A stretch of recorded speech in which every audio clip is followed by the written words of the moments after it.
Hi, my name is Tony, and today I'm doing my presentation on biomechanical researchers. So what do biomechanical researchers do?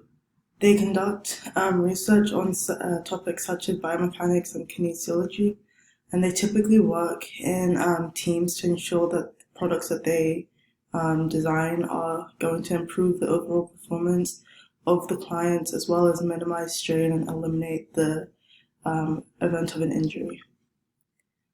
They typically make around $60,000 to $90,000 a year, but this all depends on where they are, their level of experience, and the industry specification. So that's whether they're in a private or public sector or anything else.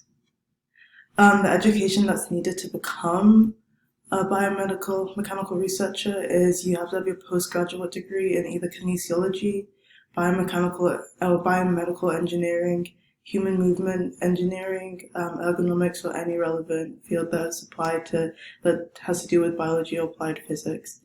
And it's not required that you do a research internship in a biomechanical lab, but it is recommended.